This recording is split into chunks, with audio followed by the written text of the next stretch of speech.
Hey, so this video has flashing lights because it's a horror game, and terrible mic quality because it's my first time making a video like this. Anyways, let's begin. Back in 2020, a game would be released that, while not too impressive on its own, would certainly spawn a bunch of fan games and eventually lead to a renaissance of horror on Roblox. That game was Rooms, a deceptively simple horror game created by NicoRox5555. Inspired by the gameplay style of Spooky's Jumpscare Mansion, all you did was just go through a bunch of randomized rooms.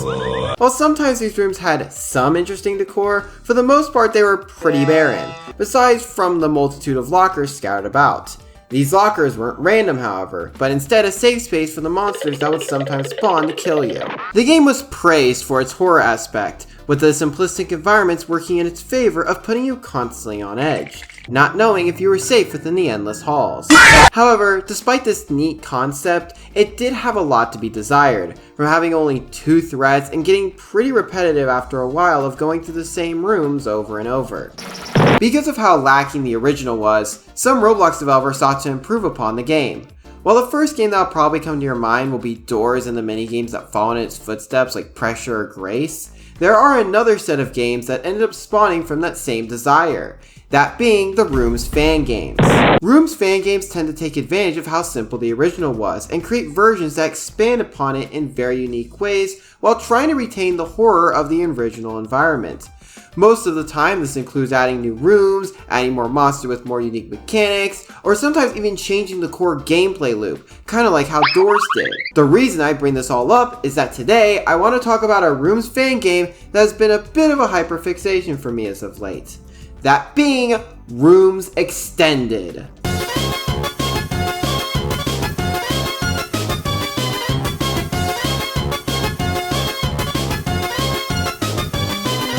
Rooms Extended is a Rooms fan game made by Roblox user Fangame. He was a pretty big fan of Rooms and the fan games around it, and was inspired by them to make his own fan games. Most of them weren't very good though, and for the most part they were flops. Rooms Extended, however, was his first actually good fan game, one which he would end up sticking by for over a year, constantly making improvements and revising the game over time. Now, despite originally coming out on August 13th, 2023, I discovered this game much later into its development, and even though I originally played it with the intent of leaving feedback and then moving on, I found myself coming back to it every now and then. So, strap in, as I'm about to tell you everything this game has to offer, from its oldest versions to the specifics of every enemy. It's gonna be quite the ride.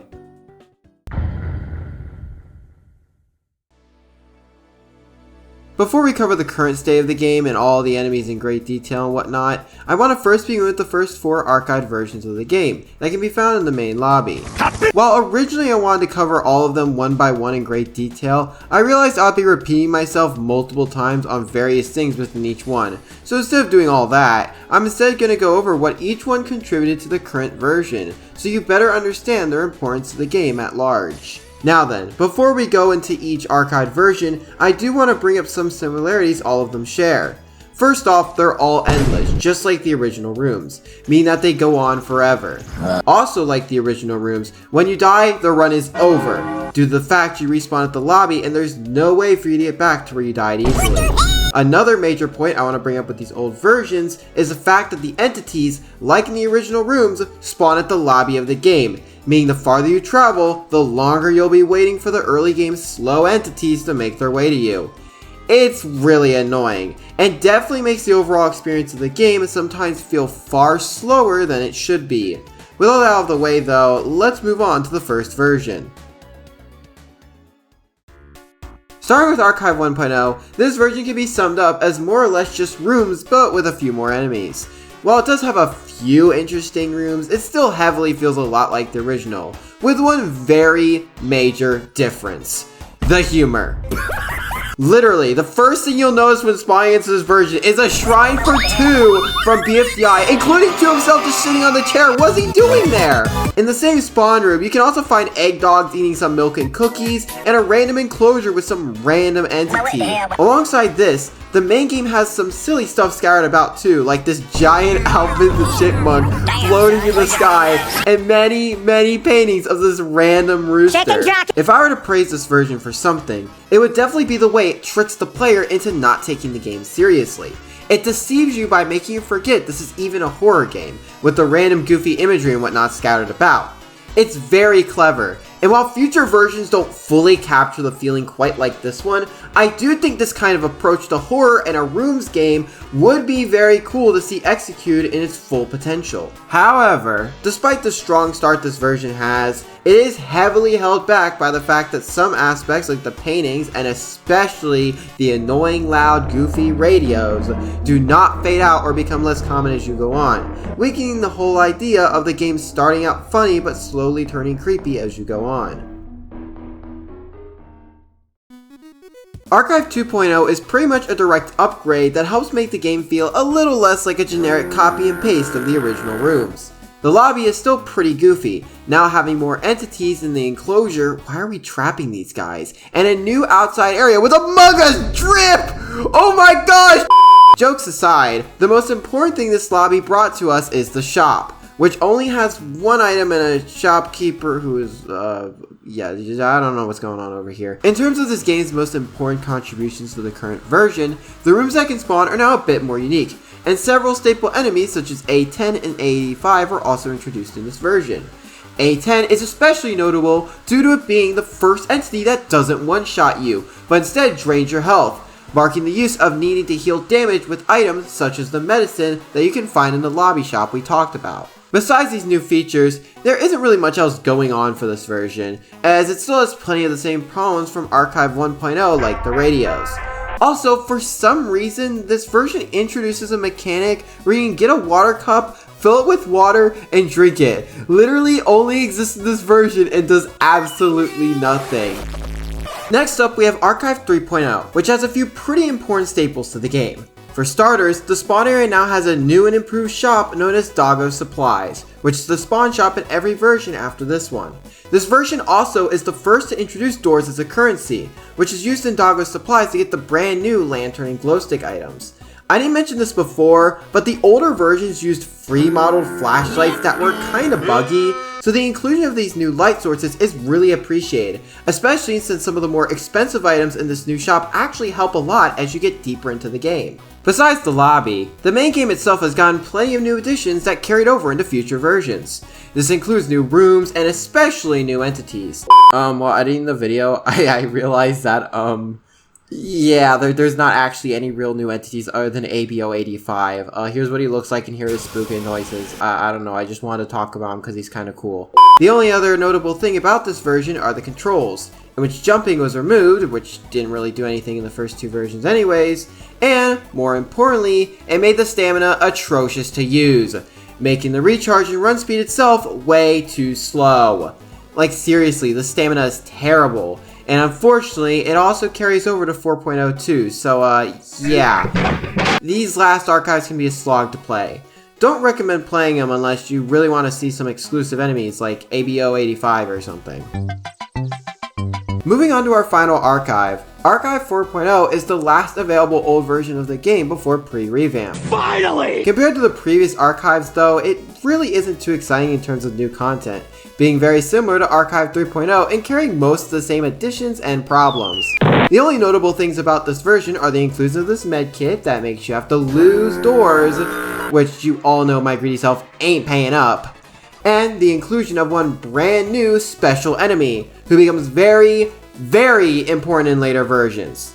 However, I'm going to save him for when we talk about the modern version, so for now, that's about it for this version and the archives in general. Overall, while the archives are a pretty cool look into the development of the game, I wouldn't really recommend playing them unless you're curious about the old mechanics of some of the enemies and what some of the old rooms look like. With that out of the way though, it's about time we move on to one final old version that is a bit more special than the rest.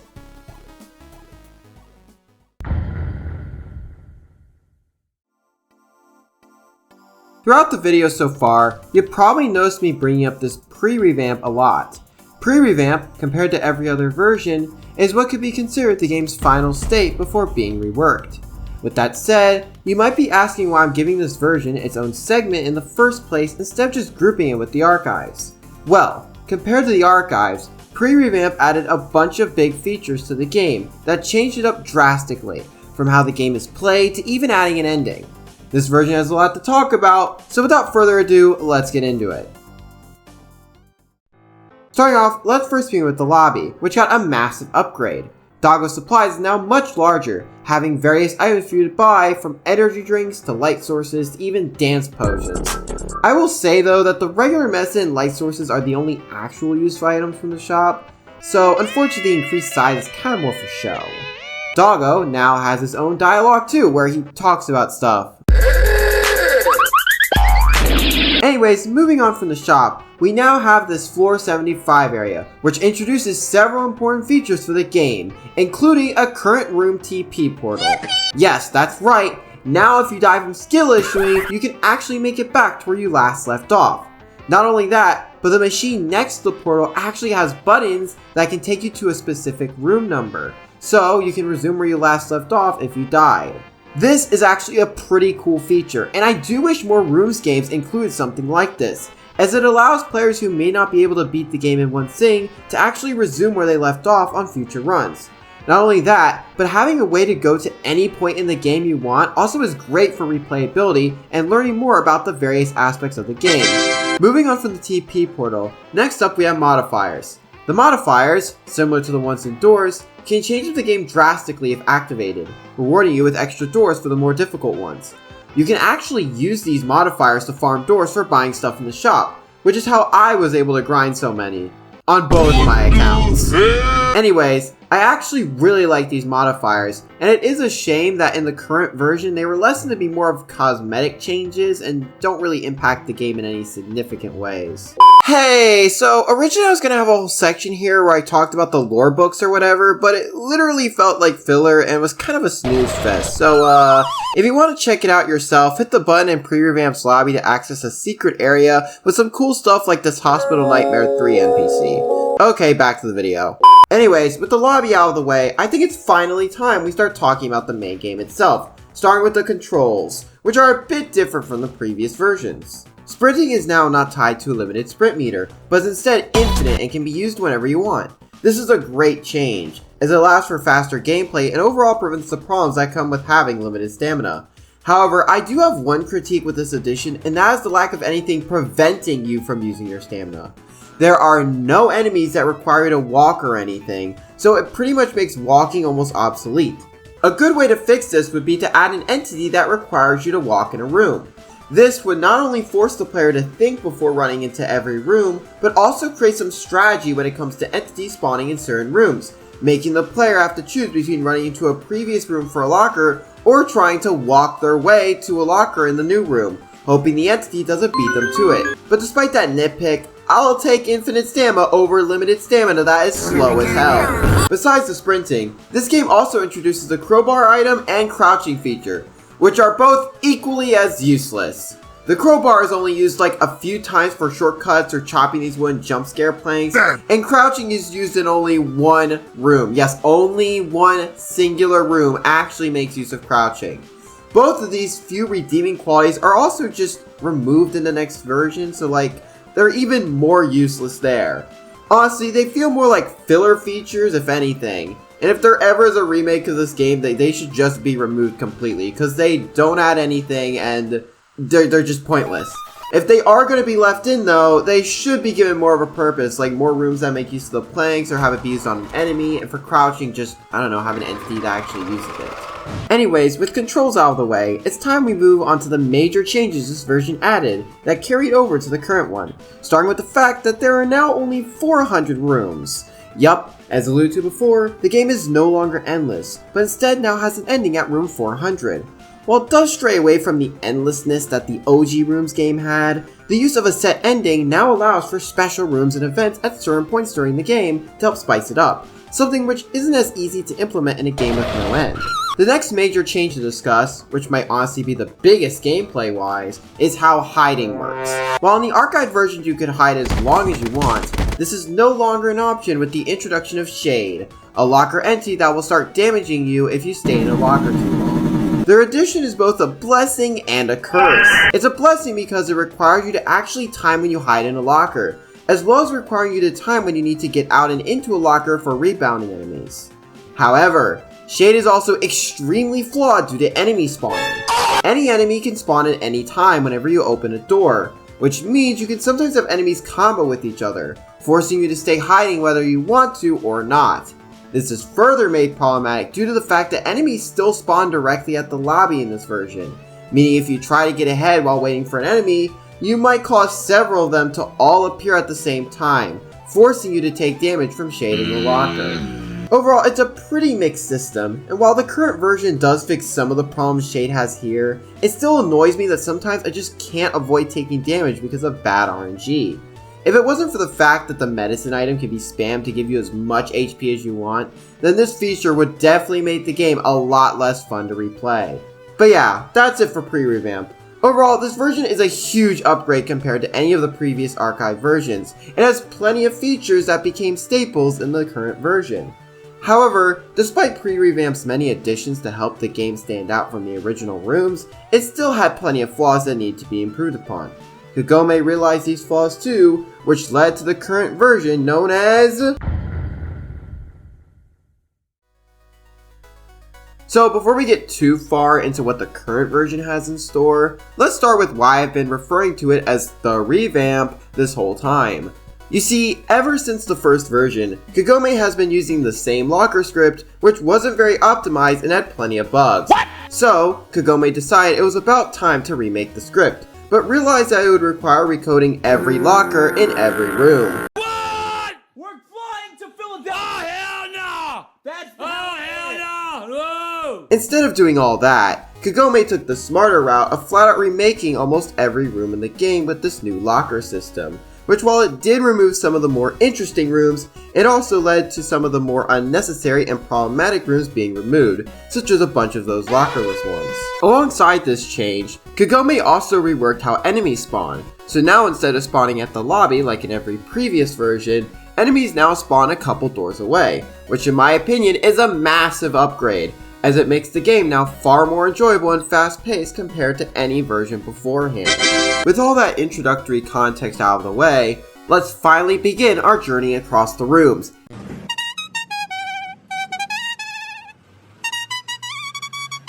First thing you'll notice upon entering the first room is the ominous music that plays, being Dark Truth by Dave Hewson. I should let you know now that most of the music in this game comes from other places, whether it be slowed down to make ambience or otherwise. Despite not being an original OST or anything, I do think the music choices made for this game are really good, especially the ones towards the end.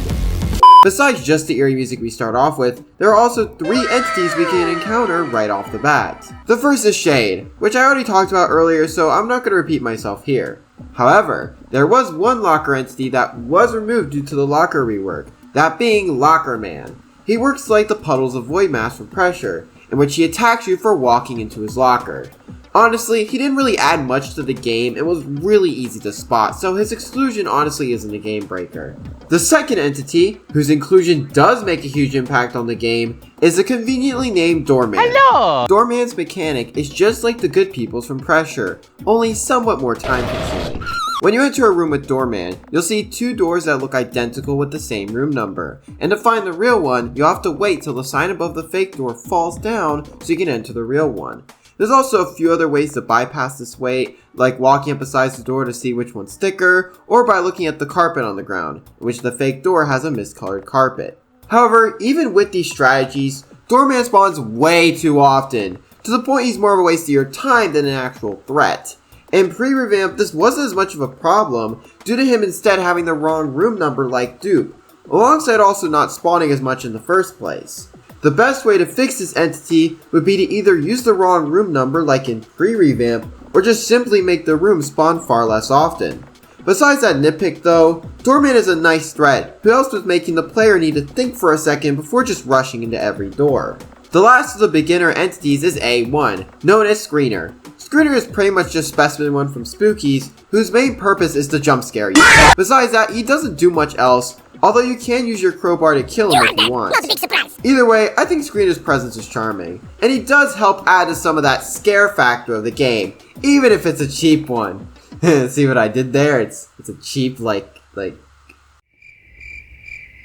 Oh, brother, this guy stinks! Entering room 10, we encounter our first genuine threat we have to avoid, that being A10. Before I talk about the entity though, I want to start off by praising this introductory room. Compared to many other rooms fan games, which normally just have an entity spawn in and you gotta figure it out yourself, A10's room actually has a wall with the word hide on it, letting the player know they should hide from this threat. Not only that, but the entity itself purposefully takes longer than normal to attack, giving the player a lot of time to hide and protect themselves. I love this mechanic, and I do wish more rooms games properly introduced the core gameplay in such a straightforward way. While you could argue this gets rid of some of the element of surprise and the whole idea of learning as you go, this doesn't really work for most rooms games anyway, since 99% of the time when you die, they just don't tell you what you did wrong. While this game's later and sometimes more complex enemies still have the same problem of not telling you what the heck to do to survive, I'm glad at least the first one we have to deal with lays out the most important method of survival in a user-friendly way. Anyways, enough talk about the room, let's talk about the actual entity, A10. A10 is extremely simple and probably one of the perfect starter enemies you could have for a game like this. It spawns near the exit door of the room, staying inactive for a few seconds before rushing forward.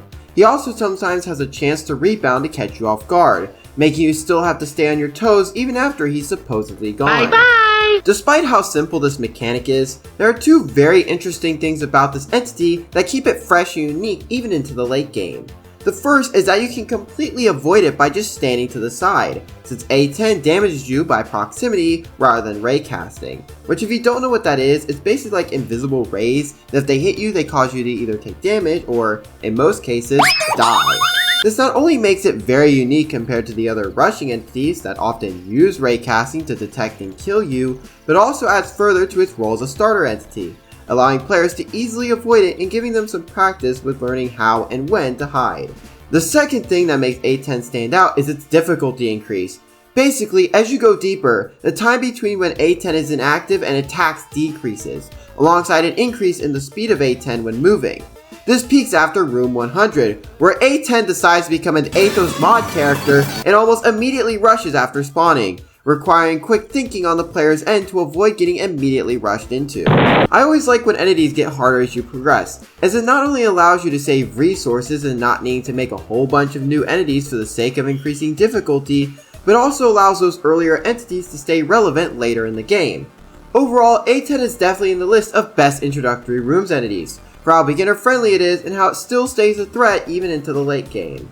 Now, before we move on to the next entity, there is one more thing we need to discuss involving A10, and that is variants. That's right, whenever an entity spawns, there's a chance for it to become a variant if it has one. Not all entities have variants, so I'll only bring them up when they're relevant, like with our friend A10, who is one of the very few to not have one variant, but two. Both of these variants, X10 and XX10, are pretty similar, so I'll try to keep it brief. X10 is an aimer, which means unlike its regular counterpart who just moves in a straight path, X10 aims directly for the player instead, requiring you to hide for it to despawn. XX10 works the exact same as X10, but also leaves a marking of its face on your screen for a bit after making contact with you. Both of these variants are pretty cool, and just like their normal counterpart, make for perfect introductions to enemy variants. The mechanics aren't too different from their normal one, but still test the player on their ability to master what they've learned from normal old A10. Unfortunately though, despite how great these variants are, there's a high chance for you to never even see them. This is because a lot of the variants for the various enemies are quite uncommon, with some being so rare that you have to ask what's the point.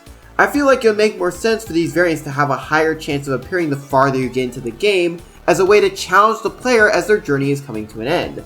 As it is now though, they're more or less just something you sometimes might be challenged by, rather than something that actually has a major impact on the game. Now, hopefully after a few run-ins with A10, you would have gotten used to that hiding mechanic, because while A10 simply damages you for failing to avoid him, the next enemy is the first real one who will flat out kill you if you fail to avoid them, that being A30. A30 is the first of many rusher enemies, which are enemies that rush from a couple rooms behind you directly to the last unopened door. Being the first real dangerous threat you have to hide from to avoid death, he's not very fast, giving you plenty of time to find a locker. Out of every enemy in this game, A30 I'd say benefited the most from the spawn rework. Since in older versions, this guy used to be the biggest time waster ever, due to how long it would take him to reach you from the lobby in the late game. With that said, A30 in its current state is a good first rusher enemy, being a good introduction to the mechanic of hiding to prevent instant death. Just like A10, A30 also has 2 variants that build off its core mechanic. X30 will move much slower than the normal A30, requiring the player to take their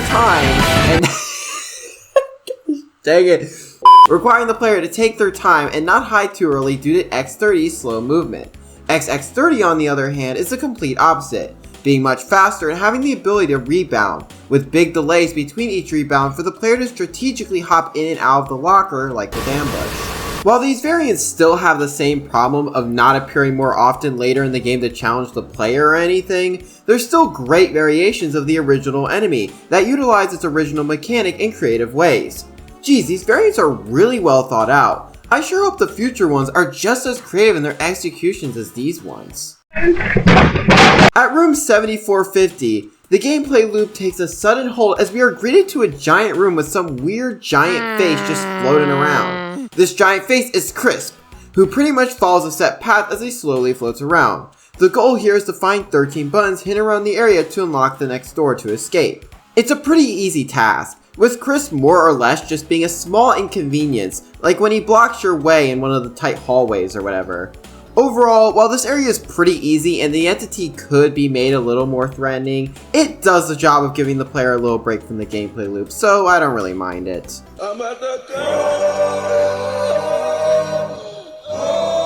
After our uneventful encounter with Crisp, the next threat we have to face is none other than the multi-faced monster himself, A60. Just like in the original, he's a rusher who makes static noises as he passes by. He works just like A30 here, spawning a few rooms away before rushing towards the exit door, being faster than A32.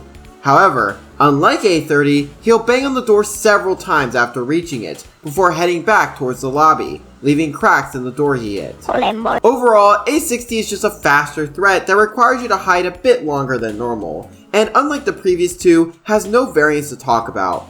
While I do think his existence here is a little pointless considering a later entity does the exact same thing but in a more interesting way, at the same time, it's A60, the most recognizable face creature from Rooms. He had to make an appearance somehow, right? While A60 wasn't a very exciting rusher, the next one isn't too exciting either, but at least it does something different. A85 is pretty much an upgraded version of A30, being faster than both it and A60. A85's whole gimmick is that after rushing to the exit door and slamming on it, it will bust it down and begin the next room immediately. Compared to A60, who doesn't really add much to what A30 does, this small change actually can make A85 somewhat of a threat, because once it opens the next door, it can cause anybody who's in the enemy pool to spawn, including another A85. This can actually prove a challenge because if you remember, you can't hide in lockers too long without at least getting out and back in, so A85 opening the next door can sometimes cause you to need to strategize a safe time to get out of the locker. Out of any of the rushers, I would argue this is the most unpredictable one, and I kinda dig that. I like the idea of an entity that can force you to react fast to new threats without giving you the time to open the next door at your own pace. Overall, a pretty neat entity that expands upon A30 in a simple yet effective way. However, we're not done yet, as A85 has one variant to talk about. You may be wondering in what creative way this entity expands upon the mechanics of A85. Well, X85's mechanic is, being faster and blue. That's it? That's the One variant That was just a bunch of cheap being faster and blue. What a rip! Kagome Betrayed us! Yeah, unfortunately, starting from now, a lot of the variants aren't too creative in how they shake up the entity mechanics, which is a shame because it would have been cool to see A85's unique features expanded upon in a variant. For example, instead of being a fast recolor, X85 could have inherited the more silent nature of A85 in older versions of the game, requiring the player to be attentive to noises indicating a sudden attack by them. That would have been a much more interesting way to challenge the player and make use of the original A85 than just blue and fast. Arriving at room 99, we're met with this special ramp room, which after going into the next door, leads into Egg Dog Supplies, the first of two shops. Yup, That's right, Rooms Extended has mid-run shops, which help you out with collecting supplies such as light sources and medicine. Now, as cool as these shops are to see and check out, they're actually not really that practical in-game. You probably noticed that besides the one cheap upgraded lantern, everything else in the shop has massively inflated prices compared to the ones in the lobby. This means that, unfortunately, the shops are almost completely useless in terms of actually helping you out. Which is a shame because if the shop did have cheaper prices, it would give motivation for people to play through the game to buy cheaper items at the mid shops. Besides that problem, and another I'll bring up later though, the shop here is still pretty neat, and if there's one thing I'll praise it for, is that it definitely has that signature humor Rooms Extended is known for. I mean, just look at this jolly egg dog, does he not make you want to smile? The shop isn't the only thing we get to encounter after room 100 though, as one other new feature is added to the gameplay loop as well. The fog. Fog is coming! The fog is coming! Every 200 to 400 seconds, a fog will appear that makes it harder to see and makes extra noises, which can sometimes make it hard to tell if an enemy is coming. After about 1 to 2 minutes, the fog will disappear, resetting the cycle over again. If there's one thing this game added that I think has a lot of potential, it would definitely be this feature. I really like the idea of environmental dangers that appear every now and then, keeping the player on their toes and requiring them to change up how they play the game. While in Rooms Extended the fog is the only one, this is definitely something I would love to see potentially expanded upon either in a remake or in another Rooms Fangame. With the shops out of the way, it's time we move on to our next entity, A120. A120 is an aimer, and most likely the first one you'll meet due to how uncommon A10's variants are. Like A10, I think A120 is actually a great introductory entity in terms of introducing the player to the whole aimer mechanic. This mainly stems from the fact that when A120 spawns, it disables shade, meaning you can hide as long as you want from A120. This helps the player recognize that they need to ensure the entity is gone before leaving, as if they try to get out too early, they could risk A120 aiming right towards their location. Something I didn't mention before with the A10 variants is that aimers usually have a way to know when they despawn, so you know when it's safe to stand out in the open again. For the A10 variants, it's a sound cue, and for A120, it's simply whenever the loud drumming you make stops playing. As a big fan of enemies using sound cues to warn players of approaching dangers, I give my certified seal of approval to this game for having proper tells for when players should hide and not hide. One other really interesting thing about this entity is that it redacts the room number with a bunch of stuff relating to A120 itself. It's a really cool effect, and I do wish other enemies had abilities to impact their environments in such subtle and unique ways. Especially the later ones, since most of them don't even affect the environment at all. Overall, A120 is a pretty great introduction to the aimer entities, and does a great job helping prepare the player for the less forgiving aimers in the future. Now, remember how earlier I said there was an entity that does A60's mechanic better?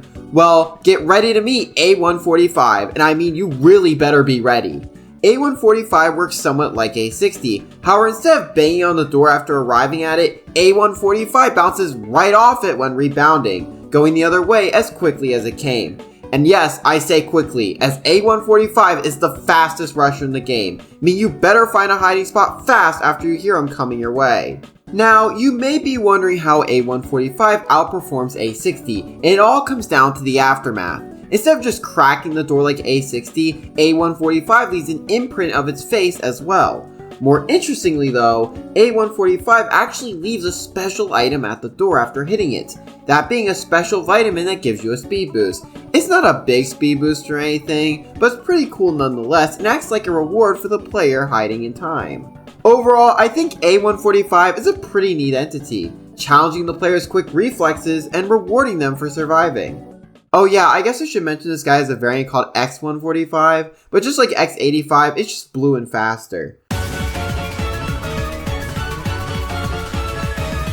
At room 148, you enter another one of those ramp rooms, meaning you know something special is about to happen.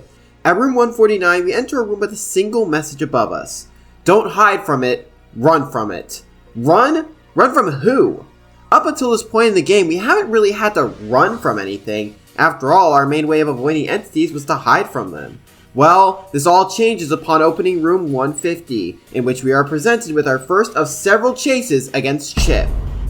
If you recall back in Archive 4.0, I mentioned there was a very important enemy added to the game during that version, and of course I was referring to Chip, who has undergone a lot of changes since his introduction. I'm not going to bore you with all the changes, however one of the biggest between this and those older versions is that in the older ones he was just a regular enemy that could sometimes spawn randomly. This was changed, however, to instead be set rooms, which I think works better because it emphasizes how special Chip is, alongside giving him time to shine by himself. Now that I've given you some backstory, let's talk about the actual chase. Chip himself is only slightly slower than your run speed, so as long as you're running you should be fine. Alongside this, Chip is also a 3D model, and in fact is the only actual 3D model in the whole game. I personally love the 3D model design far more than the original, and while you could argue the 2D one was more detailed, I think the uncanny, unmoving, and simple 3D model is far more effective at creeping out the player and getting them to run compared to the original. As for the gameplay of the chase, it's pretty simple in what you'd expect from a chase within the rooms. You basically need to run through a bunch of randomly generated rooms until it ends, with the exit doors being lit up by a purple light for visibility. However, despite how simple it is, there are a few things thrown in to help spice it up. Starting off, Doorman can sometimes spawn during the chase, meaning you need to pay attention to which door is lit up purple, as that's the one you need to run through. It doesn't really add too much to the difficulty of the chase or anything, but I think it's pretty neat and does make good use of the doors being lit up. The second feature of this chase, which you have probably noticed from this footage, is the text on screen during it. Chip bombards you with a bunch of cryptic text, trying to get into your head. This is a pretty cool feature, and not only in the fact that it helps add to the uniqueness of the chase, but it also adds to some of the lore of the game. I'll provide a link in the description to the wiki page so you can check it out yourself. However, I do want to point out the specific phrases of, "Face me and I'll end this nightmare," "You'll wake up if you face me," and "You'll wake up if you turn to me." This will come up again, so keep it in mind. The third and most interesting feature of this chase is the brand new jump room. Yes, that's right, jumping finally is given a purpose. Anyways, during the chase, you'll sometimes get a room with a big hole in it, with purple lights on each side to let you know where to jump. Falling in results in instant death, so make sure you time your jump adequately well. While the inclusion of this room is really cool, my only complaint is that there aren't any other variations. This is the only room type making use of the jump mechanic, and I think it would have been cooler if there were other rooms that require jumping to take advantage of the feature and challenge the player more. Also, and this is more of a nitpick, I think there should have been a warning or reminder telling players that they can jump, especially since there's a high chance players forgot it was even a feature, considering how useless it was prior to this point. The final thing I want to discuss involving this chase is its length. To help prevent Chip from just eating away at the room count during the chase and potentially skipping enemies, Chip loops the room number for his first and second chase, which I think is a plus because, as stated earlier, it helps keep Chip's chase special without taking away from anyone else. However, there is one problem with this, and that is how long the chase lasts. You see, the length of the chase is determined not by how many rooms you go through, but by the length of the chase music. For the two chases with looping room numbers, two of Pandemonium's themes are used, which while that wouldn't normally be a problem since they aren't very long anyways, in the case of the first chase, Kagome looped the song Knock Knock, a normally 41-second song, like over 3 times, leading to the chase lasting almost 2.5 minutes. In my opinion, I think this is kinda silly, especially since the chase itself doesn't have much else going for it. So after about a minute, it just feels like it's dragging on. The second chase theme, Weight of the World, which only lasts a little under 1.5 minutes, is a far more reasonable amount of time to be chased for in my opinion. Despite my critiques though, Chip's chase is still pretty awesome, and is a big breath of fresh air that helps break up the gameplay loop in a fun but somewhat challenging way. It's probably the reason why this guy is my favorite entity in the game, alongside of course one other entity we'll get to much later on.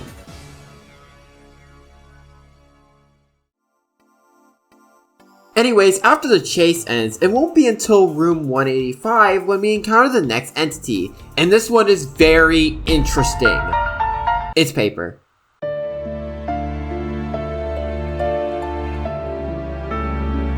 Hey guys, it's me, Papery the Paper.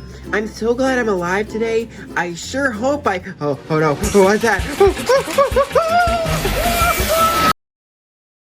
Jokes aside, A185 is an extremely unique entity that, rather than directly attacking the player, actually summons in one of 3 unique B-section entities. I'll be talking about the B section later, but all you need to know is that these special enemies it can spawn aren't able to be found anywhere else in the game. The 3 B section entities it can choose between are B55, B68, and B72. I'll briefly go over each of these entities and what I like about each of them before talking about my thoughts on the entity as a whole. Let's go! Starting with B55. B55 is an aimer that spawns from the front like A120. However, unlike A120, is a very fast aimer. Its arrival sounds are also very quiet too, and if it wasn't for how loud A185's paper noises were, you would really need to pay attention to know if it spawned. Overall, B55 is pretty great, as its subtle yet quick nature makes it a massive threat if you aren't ready to hide upon its arrival. B68 is next up, and out of the 3 is easily the most interesting. Basically, B68 will spawn into the middle of the room, choosing between one of 3 mechanics. If its eyes are circles, it'll simply just rush to the door and despawn. If its eyes say rebound, it'll rush to the door and rebound back to the lobby. If its eyes show lockers, then it'll locker check. For those wondering what the heck I mean when I say locker checking is when an entity checks all the lockers in the furthest room, requiring the player to hide in the previous one to avoid dying. Unfortunately, due to the locker rework, this mechanic is broken, and instead B68 will just rush like the first mechanic. Out of the B section entities, I feel like this one is easily the best, due to how unique and cool its gameplay is to face off against. Not to mention, this guy just looks really cool when he's choosing his mechanic. Like the ticking sounds he makes as he picks one, and then the loud booming noises as he decides and prepares to attack. It's all pretty epic. Unfortunately, B68 is definitely held back by only showing up a third of the time when A185 spawns. And truth be told, would be much better off being its own entity that can spawn naturally. The last of the spawnable B section entities is B72, who out of the 3 is the least exciting of the bunch. He's pretty similar to A120 actually. However, instead of being an aimer, he just rushes from the front with loud drumming noises, making a really loud movie logo sound after despawning. This guy's definitely the weakest and easiest to survive of the bunch. And I mean, he does the job, but like that's all I can really say. Nothing special, but I guess he does round out the B section crew as the easy choice, if you will. Overall, A185 is definitely a really neat entity concept-wise, and I think the execution was done really well.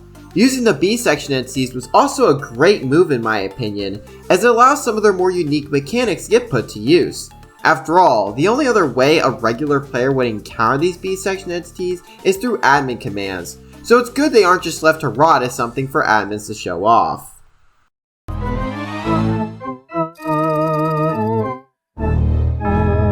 Reaching door 200, we are unfortunately not met with a shop just yet, as instead we have to deal with the air monster first. A200 is a harder version of A120, being faster and, unlike A120, not stopping shade from attacking you, meaning you need to time getting in and out of a locker to avoid getting sniped by them. Like A60, A200 is one of the only other entities to originate from the original Rooms game. However, unlike A60, who felt more like they were added in the game for the sake of being in the game, A200's inclusion here actually feels like it adds to the game with a unique mechanic. Overall, A200 is pretty cool, and I like how it tests if you've learned from your locker training with A120. We're not done just yet though, as A200 has not one, but 2 variants like A10 and A30. However, unlike every variant so far, which has found some way to improve upon or expand upon the mechanics of the originals, or just be really boring and suck, these variants are a little more special. Not just in the fact both of them are extremely rare, but also in how they function. We'll start with the less exciting of the two, X200. Unlike its normal counterpart, X200 doesn't spawn from the front, nor aims for the player. Instead, X200 acts like a normal, very fast rusher who spawns from the lobby and rebounds back after reaching the exit.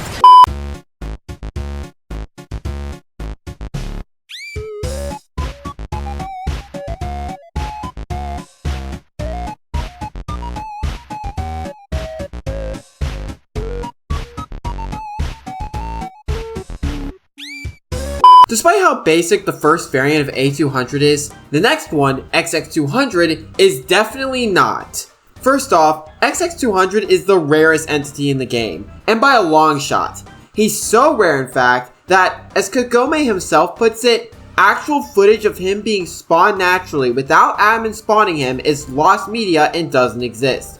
You may be wondering why that is, and trust me, it's for a good reason. XX200 spawns at the lobby like X200, being much faster and chilling at the door making chomping noises for some reason, before just despawning.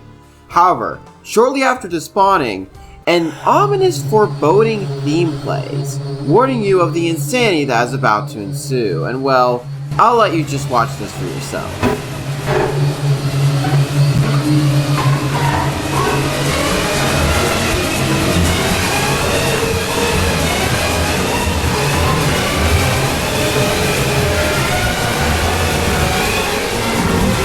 Okay, what the hell was that? Well, XX200, after despawning, spawns in a bunch of variations of itself, those being a green one, a red one, and a blue one. Yes, variants of a variant. Variantception, if you will. For those curious, these variants are pretty simple in how they work, with the green one rebounding a bunch rapidly, and the red and blue ones being rushers who also used to be locker checkers before their mechanics broke. This enemy is pretty much a semi-joke enemy in terms of how busted and insane he is, especially with the fact that all the variants play town talk when rushing through. In terms of my opinion on him, I think he's quite silly, especially with all the ridiculous things he does. While the rarity does make him non-existent in most playthroughs, that might be for the best with how absurdly bonkers his entire gimmick is. With A200 out of the way, we can now finally talk about the second and last mid-game shop at room 205. This shop is called Nugget Supplies, and is a lot more desolate than Egg Dogs, that's for sure.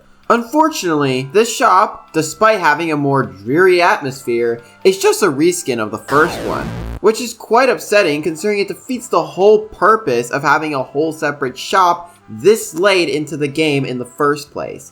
It would have made a lot more sense for it to have better supplies than the first one, to reward the player for making it this far. Not to mention that, as stated earlier, it still has the same outrageous prices as the first shop, making it, just like the last shop, more or less just for show than someplace should actually be able to get something useful from.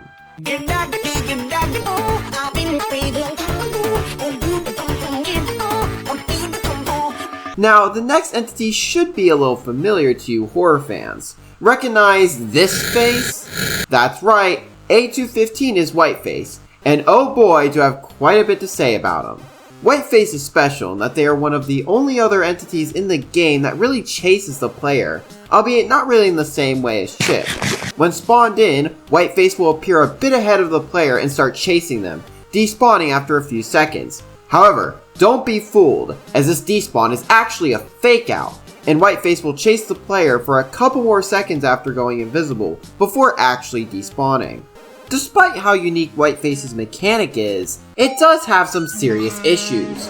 Remember that this is a chase and not a regular aimer entity, meaning you can't hide from Whiteface. This inability to hide is a massive problem, because other enemies can spawn at the same time as Whiteface, meaning if you don't find a room with a locker far enough away from Whiteface in time, you'll either die to Whiteface or the entity's coming after you. This makes Whiteface easily the most RNG dependent enemy in the game, and I do wish they were more properly balanced for enemy combos, because trust me, I've lost several runs just to unfair Whiteface spawns. Overall, while Whiteface is a neat crossover entity with a unique mechanic, its lack of balance makes it more or less a gamble to your run, rather than a threat you can consistently counter. A233 is up next, and oh boy did this guy get seriously nerfed across this game's history.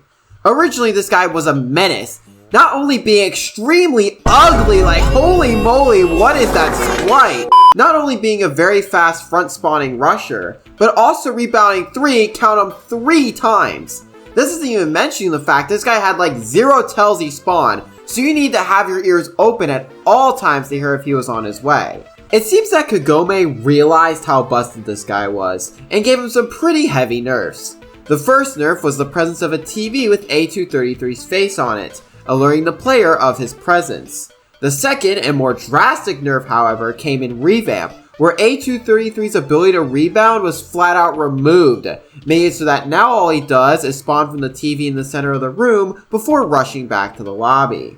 Now, while personally I do think he should have kept the rebounding 3 times thing, as it made for a good challenge, at the same time I do understand why it was removed, since waiting for A233 could get annoying if you got unlucky and had him spawn a lot. As for my thoughts on the current A233 as it is, I think he's fine. The TV with the face is pretty cool, and while he's not as hard as before, he does still challenge the player by making them have to hide ASAP, as once A233 is moving, you better believe it'll catch you in an instant. At room 250, we are once again brought into another chase with Chip, which is luckily much shorter than the last one. Since I already went over Chip in the 150 section, I'm not going to repeat myself here. Instead, I want to talk a bit more about that purple light we saw during both the Chip chase and the Crisp encounter. This is Jamal, whose lore is explained to us in the purple book in the lobby. According to said book, he was a janitor who died tragically in floor 74, and is now a spirit here to help us escape. I actually really like the idea of a spiritual guide who's just some janitor helping us out, rather than some divine being or celestial spirit, as it adds a unique spin on the whole helpful light trend. That's about it for his involvement during the main gameplay, but do keep him in the back of your mind, as he is involved in the ending of the game. Moving on from Jamal, let's talk about the next threat you'll be facing at room 265. What the heck? This is A265, who's probably one of the best in terms of throwing the player off guard and inciting a fight or flight instinct. Upon spawning, A265 will make extremely distorted noises as it rushes from the front, being one of the very few entities that can also be seen through walls. Bye bye! Now, if this was all there was to this entity, then it wouldn't really be that exciting. However, A265 has one more trick up its sleeve to surprise you with. Similar to how A10 can sometimes rebound back to the front door after a bit, A265 can as well, and often you will have very little time to react before it comes rebounding back, making the player have to always be on guard for a surprise encore. I love A265's element of surprise, and honestly it might be the best entity in terms of actually scaring the player, as its sudden rebound can catch many who aren't prepared for it off guard. Another amazing detail about this entity is in the design itself, where A265 actually copies the faces of A60, A145, and A200 within its animations, alongside copying the sounds of those same entities and its distorted noises. Overall, a great entity both in gameplay and overall scare factor. Shortly after A265, we get to meet another banger entity, who's actually that other favorite entity of mine I brought up during Chip's chase, that being A272. A272 is, on the surface, pretty simple, being just a giant green face who rushes from the front. What makes this entity so special though is the music it loudly plays, which I've actually been playing in the background ever since we started this section. Here, take a quick listen for yourselves.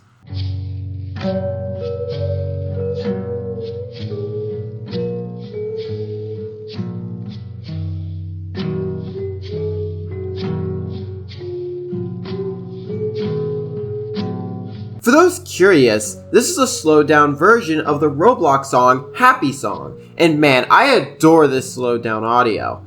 It gives off the exact opposite vibe of the original song, sounding a lot more somber and melancholy, and having an almost nostalgic and eerie feel to it. I don't know, something about the theme really resonates with me, and for that reason it cements A272 as one of my favorites. Plus, in terms of gameplay, this music also serves as a distraction from other entities, being able to easily overpower some of the spawning queues of the more quiet ones like A200, requiring the player to be on guard for if A272 is alone or with company. Overall, despite how simple he is, A272 is a great entity, who rounds out the entity roster in a neat way by adding an extra layer of danger the player needs to watch out for. Oh yeah, A272 also has a variant called X272, but like, he's just a faster recaller that plays loud piano music. Upon entering room 300, we are met with a bizarre looking room with crates and lockers that Kagome definitely did forget to fix in the revamp. We are met with a bizarre looking room with crates and lockers that are more or less just for decoration. This room is actually a reference to the B section, and is mostly here as a mile marker to let you know there's only 100 left. There's no difficulty increase past this point, and as I alluded to with A272, there are no more new entities you have to look out for, so now it's just a matter of knowing if you've mastered all the enemies and what they have to throw at you. Upon reaching room 350, the normal gameplay loop ends, as from here on out we're in the final stretch of the game. Chip appears one final time to give chase, and unlike the previous ones, this chase has two major differences compared to the first two that help it stand out from them. The first major difference is that the room count now increases, as the chase doesn't end until you reach room 398, meaning you have to progress to escape Chip rather than waiting for the chase theme to finish. The second major difference is directly connected to the increasing room number, and that's the increasing darkness.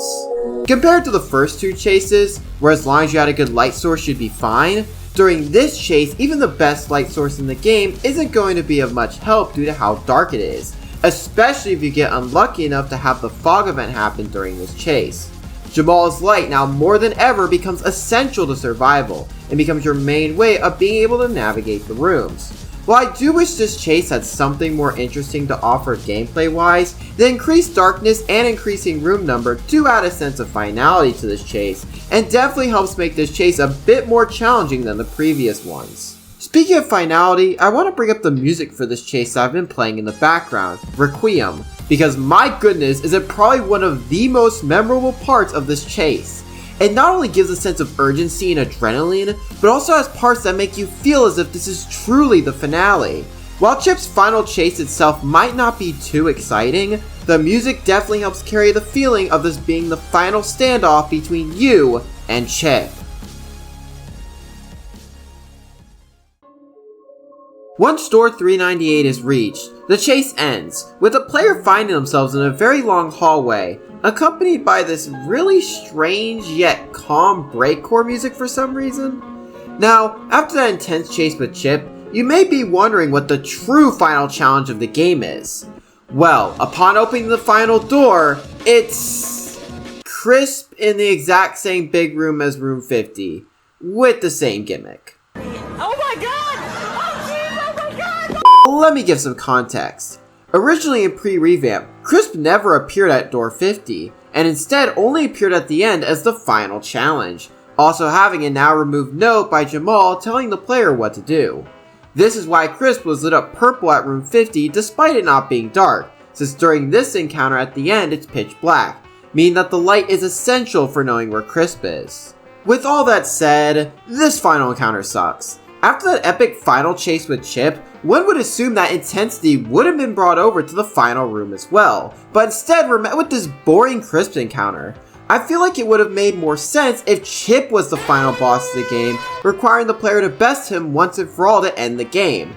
Not only would this have made more sense from a gameplay perspective, but it would have also made more sense from a story standpoint as well. While Crisp is a nothing burger character with no bearing on the story, Chip is one of the only characters who directly talks to the player, and even brings up having some beef with Jamal, our guide throughout this game. This isn't even taking into account the fact that, as mentioned earlier, some of what Chip says during his chase directly hints to the twist of the ending, implying he has knowledge about what's going on within this world.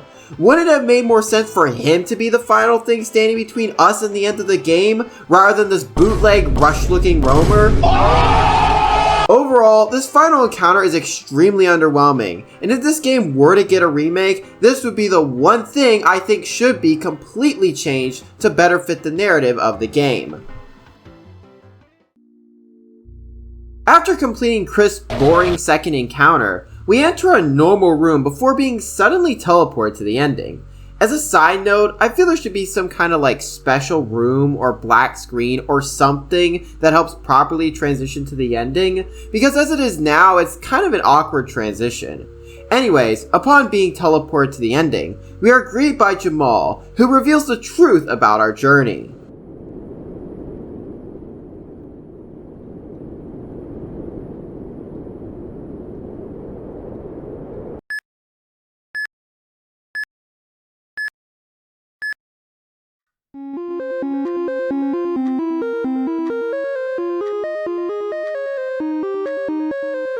And that's the end of the game. As hinted at by Chip, our entire journey was just a dream, meaning all those monsters and the whole story of the asylum was just made up in our head.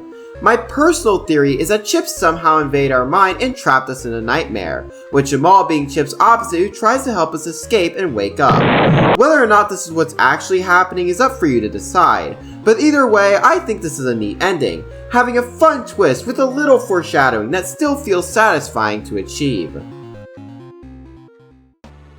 Now, before I give my final thoughts on the game, there are a few more things we have to talk about. This includes optional game modes, the admin panel, and, Freddy Fazbear?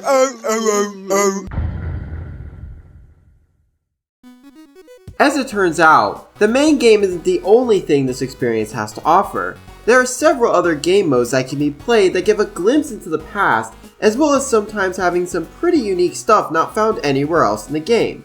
There are a total of 3 of these game modes, those being the B section, hardcore mode, and inverted mode. I'll talk about what each one brings to the table gameplay wise, giving my thoughts on how they play and if they're worth checking out. Starting off, let's begin with the oldest mode in the game, the B section.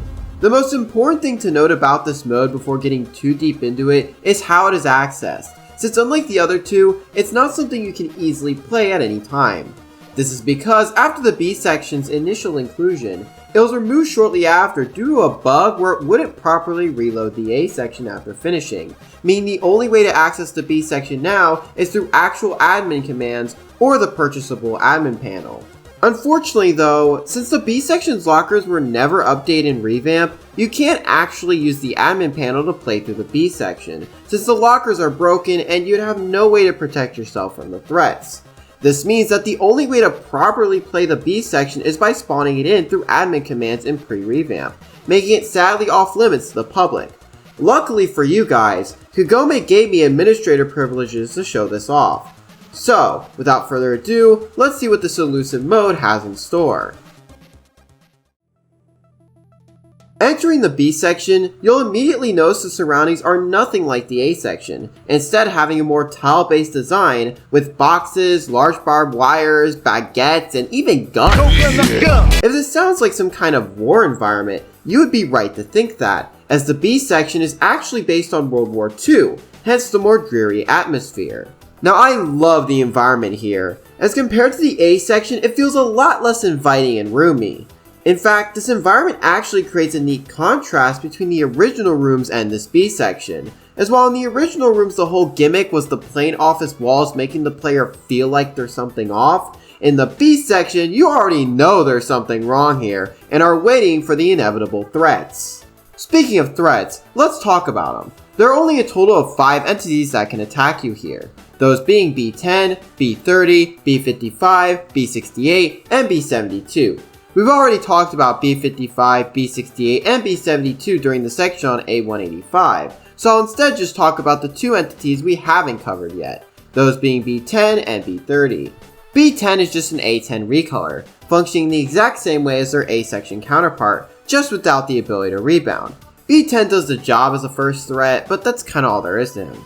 B30 likewise isn't too different from its original as well, being a recolor with the same mechanics. However, unlike its A section counterpart, B30 is a lot more quiet, meaning he can catch you off guard if you're not paying attention, which I really like. In fact, this leads to one of my favorite parts of the B section gameplay loop, and that's the need to listen. In the B section, there are 2 types of entities, those that are loud and noisy, and those that are extremely quiet. B10, B68, and B72 can be very loud and distracting, which can sometimes mute characters like B30 and B55, requiring the player to really pay attention to their surroundings. This is a pretty clever use of the limited enemies in this area, and I like when games make the player have to think about their surroundings and the dangers they can face. Plus, with the game using the old locker system, B68 becomes a lot more dangerous, as their locker checking mechanic can catch you off guard if you aren't hiding in a previous room. If I had to make one criticism of the B section, it would definitely be the room variety. There really aren't that many room types in the B section, which, while great for memorizing room layouts and strategizing, can become pretty monotonous after a while. But besides that, I think the B section is really cool. The simple rooms and small cast of entities can create a pretty fun and addictive gameplay loop, even if for some it may be a little repetitive. Hopefully if this game ever gets a remaster or recreation, the B section is given more love and is something the public can actually access, as I think more people should get a chance to check this mode out. Next up on the list is Hardcore mode, which is, guys? Is this Freddy Fazbear? Yeah, so before we get too deep into whatever this is, I think we should first lay down some context on what Hardcore mode even is. Hardcore mode is a game mode that was added between Archive 4.0 and Pre-Revamp, and if you haven't noticed already from the gameplay, it's pretty much a joke challenge mode similar to the Door Super Hard mode April Fool's event. As such, this mode has plenty of goofy stuff to see and plenty of totally balanced enemies for you to face off against. Since this mode is, for the most part, just an Archive 4.0 reskin, I'll be mostly just reviewing the hardcore aspects and giving my thoughts on them. Let's start with the thing you'll probably notice right off the bat, that being the Freddles. Unlike the main game that uses doors for purchasing items, Freddles are the main currency here. How do you get Freddles, you may be asking? Well, they can be found in these special Freddle rooms, where you'll find Freddles lying all around that make fart noises when you pick them up. There's even gold ones worth 3 that make a deeper fart noise. Absolute cinema. Of everything this mode has to offer, this is probably the most memorable part about it. And honestly, while at first I was pretty mixed on the trash can Freddy Fazbears, they did certainly grow on me after playing the game mode for a while. Moving on from the Freddles, let's talk about the enemies, of which this game mode has over 25 of them. Yup, that's right, you gotta learn about over 25 different enemies and what they do. Luckily though, you don't have to worry too much about anything that complex, as this large list consists mostly of A and B section enemies, alongside various random simple rushing enemies who make spooky sounds. The only new enemy who will most likely end your run is this really stupid Freddy Fazbear entity, who barely gives you any time to prepare for his arrival. As you can guess from having this many enemies, the real challenge of this mode comes into play when you actually have to start dealing with multiple of them at once, which, trust me, happens quite often with how many there are. For the most part, I actually really like the chaos of having so many enemies, as it can make for some really tense and unpredictably fun gameplay. My only gripe with it is that if you end up dying, you have to start from the beginning, as there's no way back.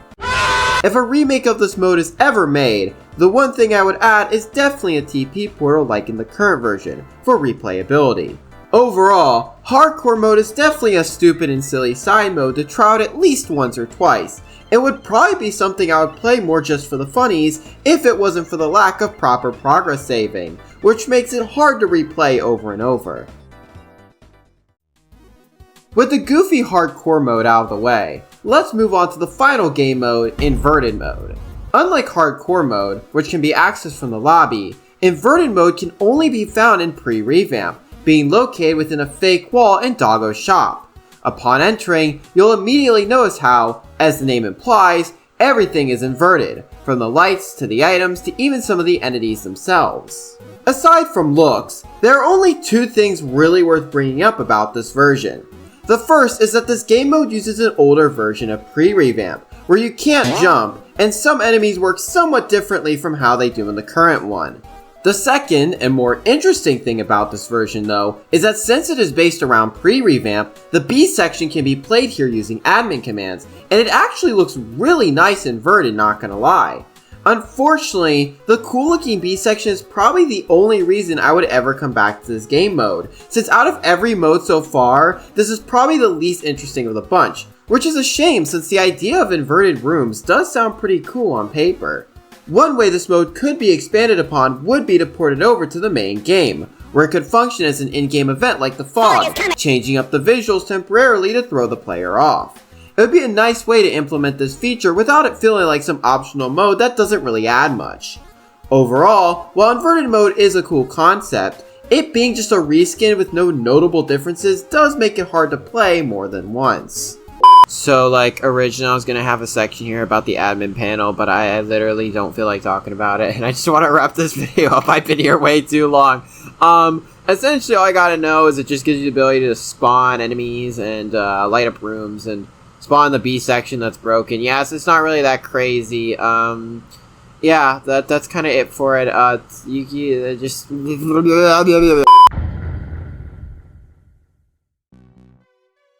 So, what are the final takeaways? Well, from looking at the current state of the game as a whole, I can see why I always find myself coming back. While the rooms in the game are simple, the entities surely make up for it with their various unique mechanics. Not only that, but seeing as more and more entities get added to the pool as we progress is pretty fun too, especially when some of the entities start teaming up to create dangerous combos. In fact, some of my favorite moments in the game were when several enemies comboed at once, requiring me to think on my feet. Hopefully in Kagome's future rooms projects, enemy combos are made more purposeful than just something of circumstance. Chip's encounters are easily a highlight for me, and probably one of the main draws that make traversing across the 400 doors not get stale. While the final encounter with Chris is a big letdown, I think the ending you get afterwards, with the reveal of everything being a dream, is pretty satisfying. And, if you enjoy the main game, there's a lot of extra content to check out too, from all the old versions to some of the silly side modes like hardcore mode.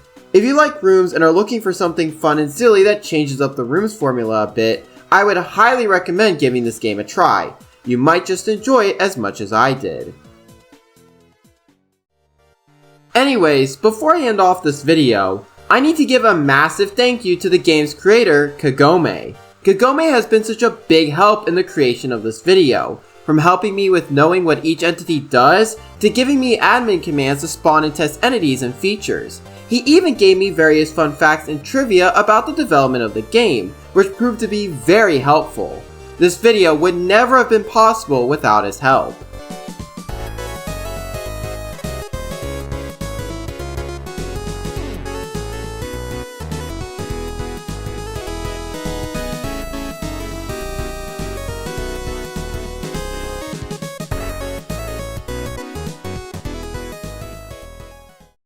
And that's the end of the video.